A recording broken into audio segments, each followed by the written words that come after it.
Ви благодарам што сте на К1 телевизија. Јас сум Мања Василева. Во продолжение ви ги нудиме најновите случувања од Македонија и светот.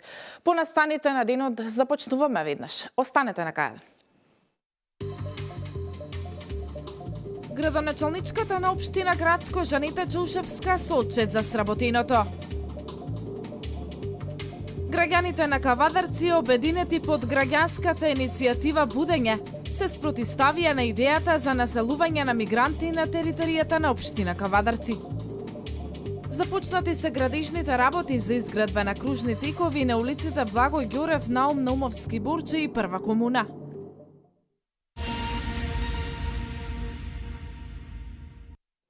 Започнуваме со политика. Градоначалниците на ВМРО ДПМН продолжуваат со својата практика на отчетност за сработеното и потрошените средства пред граѓаните. Денеска отчет презентираше градоначалничката на општина Грацко Жанета Чаушевска. Таа кажа дека во отчетот ќе се види дека се направени конкретни проекти во интерес на граѓаните на Грацко. Колешката Валентина Михајловска со повеќе детали. Градоначалничката на општина Грацко Жанета Чаушевска го презентираше отчетот за нејзиниот 4-годишен мандат и советот на општината. Издадена е публикација за сработеното во изминатиот период. Се трудевме да инвестираме во секое населено место и успеавме да реализираме низа проекти со кои се подобрува животот на населението, истакна таа. Изградивме патишта во должина од 1730 метри со вкупна вредност од 16.828.246 денари. Тоа се локалниот пат Градско Подлез, делница од Брана Подлез до село Подлез, дел од локален пат од село Чичево до манастир Свети Архангел Михаил и доградба на локалниот пат од село Кочилари до регионалниот пат. Чаушевска информира дека во моментов се асфалтира првата фаза на патот до Грнчиште со должина од 370 метри и вкупна вредност од 2.185.000 денари. Тампонирани се бројни пристапни патишта со цел олеснување на работата на земјоделците во овој регион. Изградивме улици со ивичници во вкупна должина од 2790 метри со вредност од 15.967.245 денари. И тоа 7 улици во Градско во должина од 1200 метри, 3 улици во селото Ногаевци во должина од 960 метри и 4 улици во селото Виничани во должина од 530 метри. Уредено е централното подрачје во село Виничани со осветлување, поплачување и поставување на урбана опрема. Уличните светилки на територијата на општината се заменети со економични, а мостот кај село Ногаевци на реката Вардар е саниран и реконструиран, а се работеше и на водоводната и канализационата мрежа. Преку проектот за реконструкција на железничките станици на коридорот 10 беше опфатена и железничката во Градско. Општината реализираше и проекти во областа на образованието. Во овие 4 години изградивме 3 игралишта во населените места во Доврати, Кочилари и Виничани.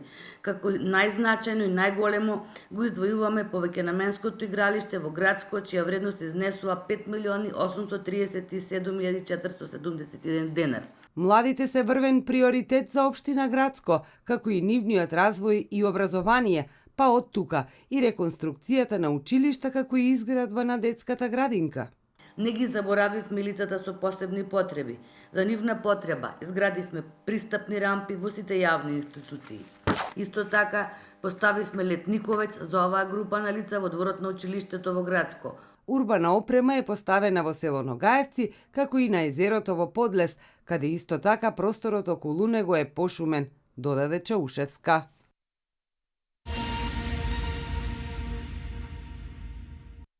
Граѓаните на Кавадарци обединети под граѓанската иницијатива Будење се спротиставија на идејата за населување на мигранти на територијата на општина Кавадарци. Денеска на градскиот плоштад се собираа потписи за распишување референдум против изградба на бегалски кампови. Мартина Митков повеќе. Граѓанската иницијатива Будење продолжува со собирање на потписи за распишување референдум против изградба на бегалски кампови. До сега потписи се собираа во сите градови низ Републикава, каде се планира изградба на вакви кампови, а денеска кавадарчани имаа можност да се изјаснат околу 10 годишната стратегија за интеграција на бегалци и странци. За 2 часа денеска беа собрани околу 250 потписи. Што значи доселување на мигранти? Прво, губење на работни места и нови отпуштања. Помалку пари за пензии и социјална помош. Зголемување на криминалот и небезбедни градови. Менување на составот на население и сликата на градовите. Имаме ние наши сограѓани што се на работна екзистенција и наместо тие да бидат згрижени, ние треба да трошиме пари за да изградба на станови и куќи за мигрантите. Затоа инициираме до Советот на општина Кавадарци распишување на референдум по однос на ова прашање. Ќе собираме потписи против овозможување на услови за населување на мигранти. Ова е чисто граѓанска иницијатива. Се со цел да ги заштитиме нашите деца, нашите внуци, а пред се загрозена е нашата екзистенција. Кавадарчани се против ваквата идеја на владата и на Министерството за труд и социјална политика, Кавадарци да биде еден од градовите каде ќе се градат бегалски кампови. За нив, ова е крајно вознемирувачка и неприфатлива идеја. Тие велат дека нема да го дозволат тоа, бидејќи стравуваат да не ја загрозат иднината на своите поколенија. Мојот став е да нема бегалци во Кавадарци, бидејќи тука е земјоделски град. Ние имам доста невработеност, иако имаме нови фабрики и се. Меѓутоа, против сум за тоа. Идејата на владата за изградба на кампови во цела Република, да речем Македонија, не ја поддржувам, затоа што посебно ќе кажам за Кавадарци. Кавадарци е еден, да не речем, чист град. Кавадарци има голем број на вработеност. Демографските промени во градот не би сакал да се десат. Да, јас се подпишав на оваа иницијатива и истовремено ги повикувам и сите мои сограѓани, кавадарчани, без разлика на партиската припадност, да го сванат дека ова е чисто граѓанска иницијатива, да го облечеме, сега е време да го облечеме дресот на Македонија. Сите да застанеме зад интересите на Македонија. Да не дозволиме тука да не се населат мигрантите, кои што во оваа земја нема простор, нема услови за доселување на други народности. Од организацијскиот одбор иницираат до Советот на општина Кавадарци распишување на референдум по однос на ова прашање, нагласувајќи дека се работи за граѓанска иницијатива со граѓанска цел.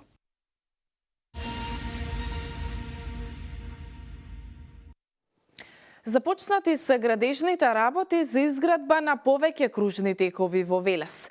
Градежните работи за изградба на кружен кај Панини се веќе започнати, работниците веќе исцртаа дел од местата каде директно ќе се работи. Паралелно со кружниот кај Панини ќе се градат уште 2 кружни текови, еден на крстосницата во близина на Евана и еден на крстосницата каде сега се поставени семафорите.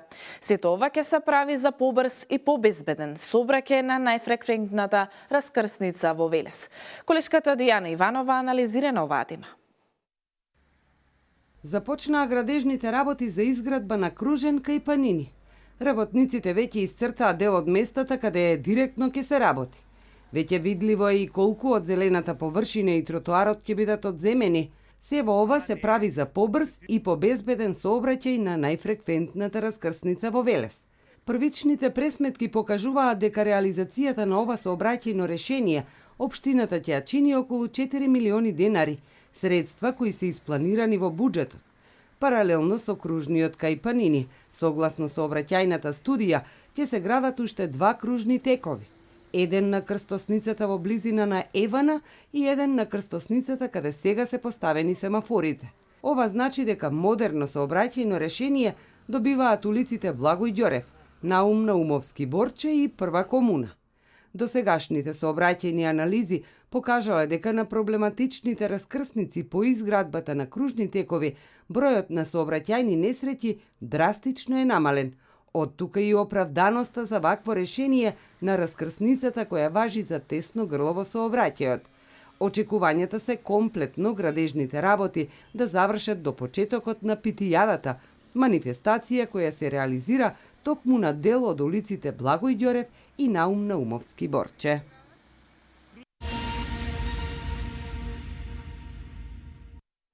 Македонија се соочува со одлив на населението, што секако долгорочно негативно ќе влијае во сите сфери. Конкретно за Велес полека се празни и се поголем е бројот на жители кои се иселуваат. Доказ за тоа се официјалните податоци на Државниот завод за статистика, со тоа што во изминатата 2016 година од Велес се оцелиле 267 лица, а доселени се само 164. Деталите во приложение. Велес се празни, велешани се повеќе се иселуваат и покрај тоа што во изминативе години постојано се предупредува на проблемот со масовното иселување од Македонија. Официјалните податоци на Државниот завод за статистика покажуваат дека изминатата 2016 година од Велес се оцелиле 267 лица, а доселени се само 164. 133 е бројот на лица што се доселени од друга општина, а од селата во Велес дошле 31 лице. Состојбата во соседните општини не е поразлична, со тоа што во Градско 62 лица се доселени, а одселени 65. Во Лозово доселени се 41 жител, а одселени 54. За општина Чашка за сега нема податоци.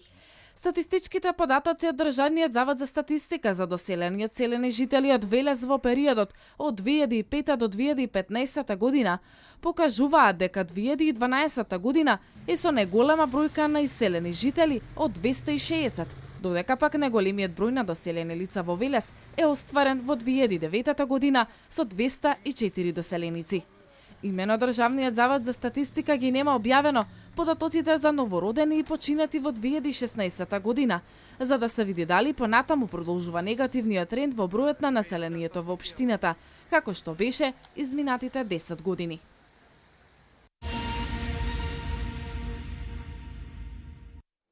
Продолжуваме понатаму со образование. После долги години конечно стручното образование привлечно за идните средношколци.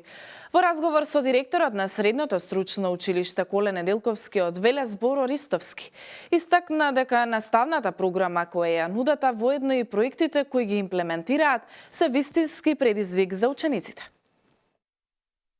Завршија уписите во средните училишта. 9 одделенците од септември почнуваат ново поглавје од својот живот.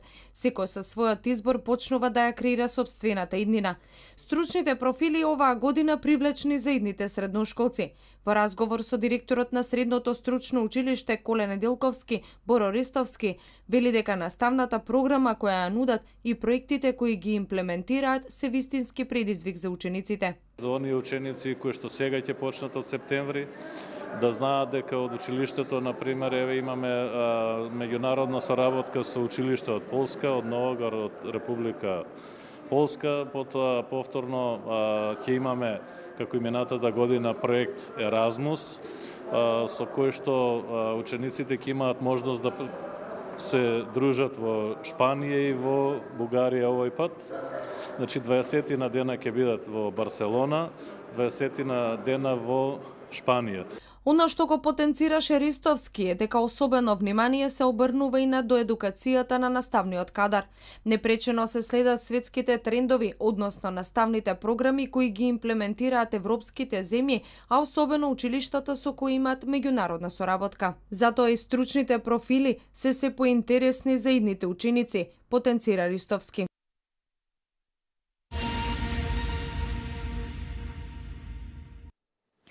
Изложба на уметничка фотографија и меѓународен фолклорен фестивал беа организирани вчера вечер во рамки на ликовната колонија Кавадарци Михајлово 2017. Автор на истата беше Сајмир Амети од Албанија, кој е учесник на колонијата. А додека пак фестивалот кој се одржа на градскиот плоштад се одржува по 38 пат и на него се представија 3 културно-уметнички друштва од Македонија, а настапи учесници од Бугарија и Полска. Во предвечерието од затворањето на ликовната колонија Кавадарци Михајлово 2017 беше организирана изложба на уметничка фотографија и меѓународен фолклорен фестивал. Изложбата беше отворена во галеријата на Домот на културата Иван Мазов Климе, а автор на истата е Сајмир Амети од Албанија, кој е учесник на колонијата. Амети појасни дека фотографиите се направени од еден од најбогатите региони во неговата земја. These photos are from one of the best region of Albania. Во еден од најбогатите региони во Албанија, Фир, како што тој кажува, значи не само економски најбогат, туку најбогат и како предел. Значи во регионот Фир може да се излегува на море, се наоѓаат неколку езера, река, планина, многу археолошки наоѓалишта. Па потоа има во последно време е најдено наоѓалиште на нафта, затоа и почнува да станува регионот така бајџи економски јак. Фотографиите се дело на 26 фотографи кои учествувале на минатогодишниот фестивал во албанскиот град Фир, а има и дела на кои се стари цркви, како традиционално богатство на тој регион. Амети информираше дека соработката со Кавадарци е од пред 3 години, со годините таа се продлабочува и на фолклорен план. Четвртиот настан во рамки на ликовната колонија беше меѓународниот фолклорен фестивал кој се одржа на градскиот плоштад. Станува збор за традиционален фестивал кој во земјава се одржа по 38 пат. Настанот беше во организација на Академското културно-уметничко друштво Мирче Ацев од Скопје. Вечерва во вашата општина ќе ги проследиме настапите на групите кои што се гости оваа година на меѓународниот фолклорен фестивал, а кои што ни доаѓаат од Враца, Бугарија, Ожаров, Мазовиецки, Полска. Секако ќе го проследиме и настапот на домакинот, односно организаторот на овој фестивал, Академското културно-уметничко друштво Мирче Ацев од Скопје. На овој начин, со настапот на групите, токму тука во вашата општина ќе се обидеме да ја доближиме културата и традицијата на народите кои што земаа учество на овогодинешниот фестивал. Освен представници на друштвото, организатори и фолклористите од градот Домакин и од соседно Неготино настапија учесници од Бугарија и Полска. Фестивалот се одржува од 1967 година, како израз на благодарност за земјите кои помогнале во изградба на Скопје по катастрофалниот земјотрес во 1963 година. Овој настан се нарекува и Фестивал на солидарноста, а го иницираа токму скопските студенти, нагласи Камишевски.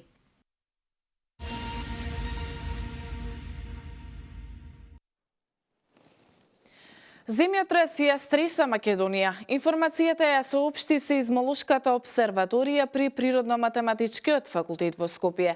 Земјотрес со интензитет од 3 до 4 степени според Европската макросизмичка скала е почувствуван синоќа во 22 часот и 34 минути во Охрид и Ресен.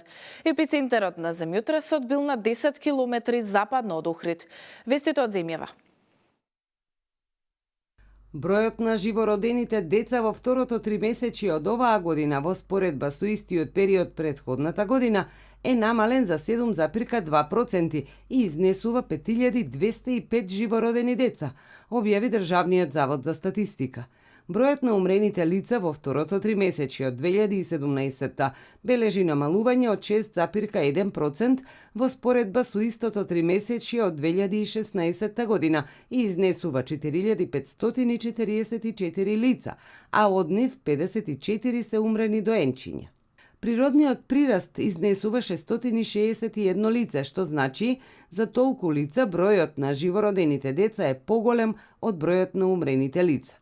Бројот на склучените бракови во ова тримесечие од годината бележи зголемување за 7,8% во споредба со истиот период од 2016 и изнесува 3447 бракови. Разведените бракови во ова тримесечие од годината бележат зголемување од 13,5% во споредба со истиот период 2016 и бројот изнесува 436.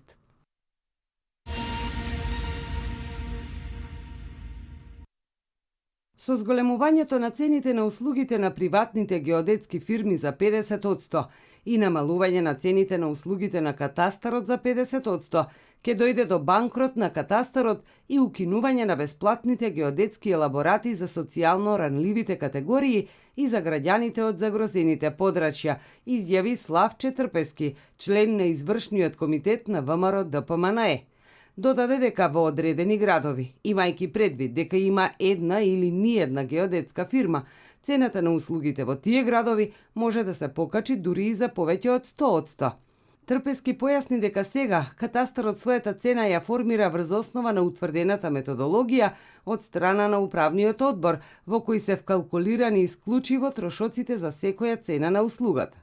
Доколку се спушти цената под нивото на трошоците кои што ги има катастарот за секоја поединечна услуга, тоа фактички ќе значи банкрот на катастарот, односно неможност на катастарот да ги одржува системите, да ги плаќа трошоците и неможност на катастарот да исплаќа плата на своите вработени, истакна Трпески и додаде дека катастарот има најниски цени на своите услуги во Европа.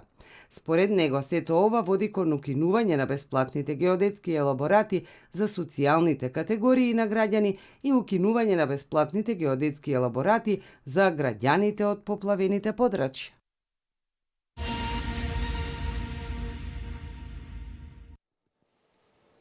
Во напад на шиитска џамија во областа Каир Хана во Кабул загина 28 лица, а сумина се повредени. Одговорноста за нападот ја превзеде екстремистичката група Исламска држава. Меѓу загинатите лица има најмалку 2 полицајци. Вестите од светот. Ураганот Харви го погоди крај брежјето на американската држава Тексас, недалеку од градот Корпус Кириси, а ветерот достигнал брзина од 215 км на час. Предизвикани се големи поплави, а десетици илјади лица ја напуштиле областа. Харви е најмоćниот ураган што стигнал до САД од 2005 година и представува најсилната бура што го погодила Тексас од 1961. Харви може целосно да уништи стотици куќи и со тоа да предизвика голем број населби да бидат ненаселени во текот на следните месеци. Харви е ураган од 4 степен, а максималната категорија на моќност на урагани е 5. Се очекува ураганот да остане уште неколку денови во овој регион. Гувернерот на Тексас, Грег Абот, испрати 1000 членови на Националната гарда со цел да му помогнат на населението.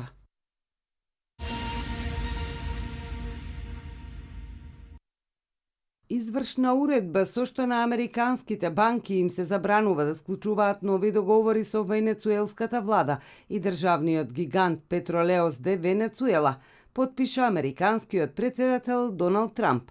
Санкциите се наложени со цел да се изврши притисок врз владата на венецуелскиот председател Николас Мадуро да ја прекине неговата тиранија, велат од Белата куќа. Минатиот месец администрацијата на Трамп предупреди дека ќе преземе сериозни економски активности доколку владата на Мадуро не се откаже од плановите за создавање на уставотворно собрание. Новите економски санкции веројатно ќе ја влошат кризата во која се наоѓа венецуелската економија, чиј раст од 2014 година е намален за 35%.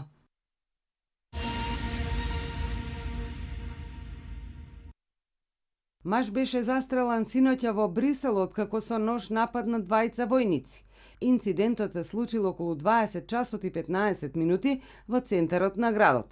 Како што наведуваат од бриселската телевизија РТБФ, за време на нападот врз војниците, тој извикувал Аллах Акбар. Според белгиските медиуми, станува збор за 30 годишен сомалиец кој претходно не бил познат на полицијата како лице поврзано со тероризам.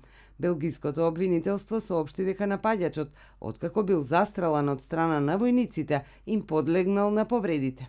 Случајот засега се третира како терористички акт на поединец, а нападнатите војници се полесно ранети, едниот на лицето, а другиот на раката.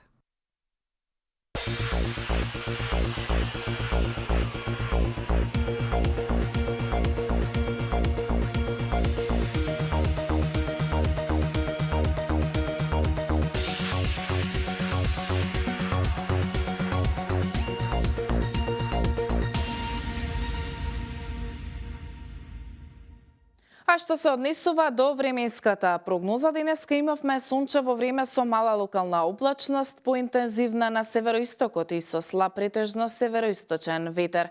Дневната температура се движи од 29 до 36 степен. До вторник ќе продолжи периодот на стабилно време со посвежи утра.